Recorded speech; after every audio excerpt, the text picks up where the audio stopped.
YCP అధినేత మాజీ CM YS Jagan పార్టీలో ప్రస్తుతం జరుగుతున్న కార్యక్రమాల పట్ల, పార్టీ తీరు పట్ల పెద్దగా సంతృప్తిగా లేరని అంటున్నారు. పదవులు ఇచ్చిన వాటిని కేవలం అలంకారప్రాయంగా భావిస్తూ పార్టీని పటిష్టం చేయకుండా టైంపాస్ చేస్తున్న వారి విషయంలో గట్టిగానే డెసిషన్ తీసుకోవాలని జగన్ డిసైడ్ అయ్యారని అంటున్నారు.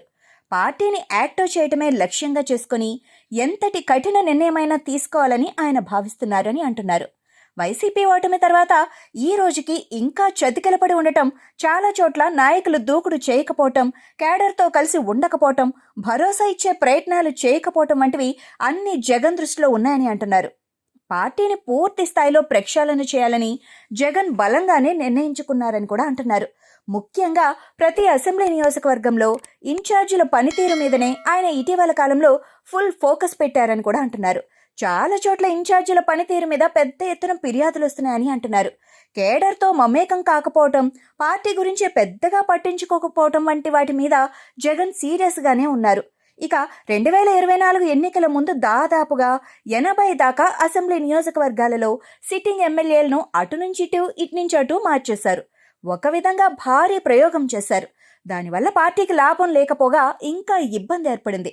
ఘోర ఓటమి సంభవించింది. ఇక ఇప్పుడు వారిలో అనేక మందిని ఇన్ఛార్జిగా ఉంచారు. అయితే వారికి కేడర్కి మధ్య బంధం సరిగ్గా ఏర్పడలేదు. చాలా చోట్ల కేడర్ ఈ తరహా ఇన్ఛార్జీలను వ్యతిరేకిస్తున్నారని కూడా పార్టీకి అందిన సమాచారం. ఇక ఈ క్రమంలో జగన్ ఒక ముహూర్తం అయితే ఫిక్స్ చేశారని అంటున్నారు. దీనికి సంబంధించి నవంబర్ నెలలోనే పెద్ద నిర్ణయాలే తీసుకుంటారని కూడా అంటున్నారు. పార్టీలో ఎవరు ఏమిటి అనేది జగన్కి పూర్తి సమాచారం ఉందని కూడా అంటున్నారు. అంతేకాదు, కేడర్తో ఎవరుంటున్నారు, ఎవరు దూరంగా ఉంటున్నారు అన్నది కూడా డేటా మొత్తం ఉందని కూడా అంటున్నారు.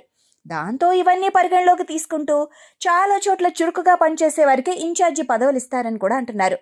అంతేకాదు, ఈ విషయంలో కేడర్కి లోకల్ లీడర్స్ అభిప్రాయాలకు పెద్దపీట వేస్తారని కూడా అంటున్నారు. ప్రతి నియోజకవర్గంలో ఆయా స్థానిక నాయకుల అభిప్రాయాలను తెలుసుకుంటూ వారి మాట మీదనే ఇన్ఛార్జిని కొనసాగించాలా లేక కొత్త వారికి ఛాన్స్ ఇవ్వాలా అన్నది జగన్ నిర్ణయిస్తారు. ఏపీలో హనీమూన్ పీరియడ్ ఏనాడో ముగిసిందని, కూటమి ప్రభుత్వం మీద ఎక్కడికక్కడ యుద్ధం చేయాల్సిన అవసరం ఉందని వైసీపీ హైకమాండ్ భావిస్తోంది. పార్టీ రాష్ట్ర స్థాయిలో ఇచ్చే కార్యక్రమాలతో పాటు స్థానికంగా ఉన్న సమస్యల మీద నిరంతరం ప్రజల్లో ఉంటూ పోరాడితేనే పార్టీ హైలైట్ అవుతుందని భావిస్తున్నారట. అలాంటి డైనమిక్ లీడర్షిప్ కోసమే వైసీపీ చూస్తోందని అంటున్నారు. ఇక కొత్త ఏడాది వస్తూనే స్థానిక సంస్థల ఎన్నికలు ఉన్నాయి. ప్రతి నియోజకవర్గంలో స్థానికంగా భారీ సమరం సాగనుందని, దాంతో నియోజకవర్గం ఇన్ఛార్జీలది కీలకమైన పాత్ర. వారే గట్టిగా ఉంటూ కేడర్ని మొత్తం సమాయత్తం చేయాల్సి ఉంటుంది. అలాంటిది వారు డీలా పడినా పట్టించుకోకపోయినా అది పార్టీకే పెద్ద దెబ్బగా మారుతుందని అంటున్నారు. దాంతో జగన్ చాలా కీలక నిర్ణయాలు తీసుకుంటారని కూడా అంటున్నారు. మొత్తం మీద రిపేర్లకు అధినాయకత్వం రెడీ అవుతోంది. చూడాలి మరి రిజల్ట్ ఏ విధంగా ఉంటుందో.